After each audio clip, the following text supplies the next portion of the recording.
The sky over the city of London in the autumn of 1952 was not blue. It was a heavy, bruising shade of purple and gray. The air carried the scent of coal smoke and damp pavement.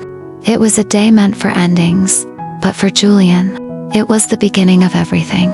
Julian was a man of quiet observations. He worked as an apprentice in a dusty bookshop on the corner of a street that time seemed to have forgotten. He liked the smell of old paper. It was a smell that stayed the same, even when the world outside was changing too fast.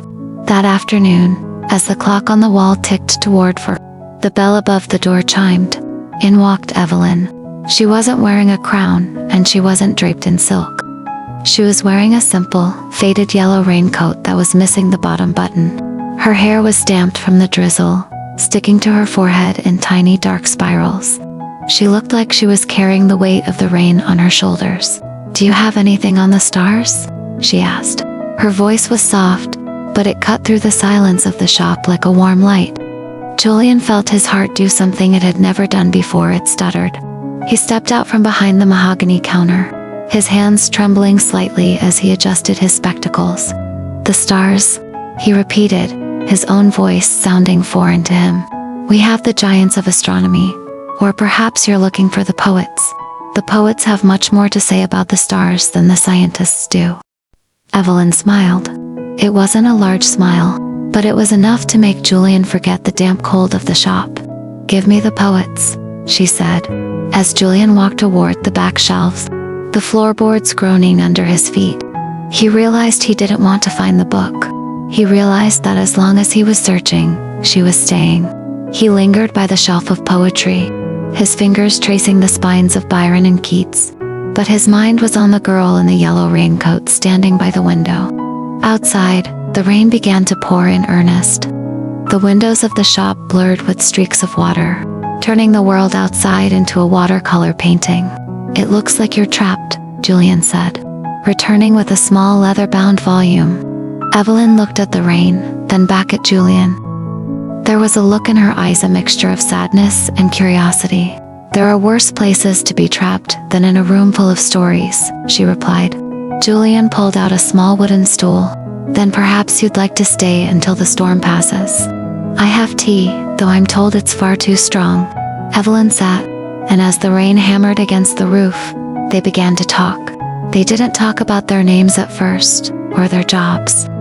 They talked about why the moon looks lonely and why people write songs about things they've lost. Julian realized that he had spent his whole life reading about love in books, but he had never felt the heat of it until this moment. He watched her hands as she held the book. Her fingers were slender, her nails unpainted. She looked like someone who worked hard but dreamed harder. Every time she laughed, the shadows in the corners of the bookshop seemed to retreat. Hours passed. The shop should have closed at 5, but Julian didn't reach for the keys. The sun went down, and the street lamps flickered to life outside, casting a warm amber glow through the rain-streaked glass. They were two strangers in a world of millions, yet in that small, dusty shop, they were the only two people who existed. When the rain finally slowed to a light mist, Evelyn stood up. She smoothed her yellow coat and looked at Julian. "I should go. My mother will be wondering where I've gone." Julian felt a pang of panic. "Will I see you again?" She paused at the door, the bell jingling softly. "I suppose I'll have to return the book eventually," she said, holding up the poetry volume. "Keep it," Julian said quickly. "It's a gift, just bring yourself back instead." Evelyn nodded, a soft blush creeping up her neck. "Saturday? At 4? I'll be here, Julian." She stepped out into the mist, her yellow coat disappearing into the gray shadows of the street. Julian stood by the window for a long time, watching the spot where she had been. He didn't know then that he would spend the next 70 years of his life loving that girl. He didn't know about the children they would have, or the tears they would shed, or the way her hand would feel in his when they were old and gray. All he knew was that the clock was ticking, and for the first time in his life, he was counting every second until Saturday. How to proceed?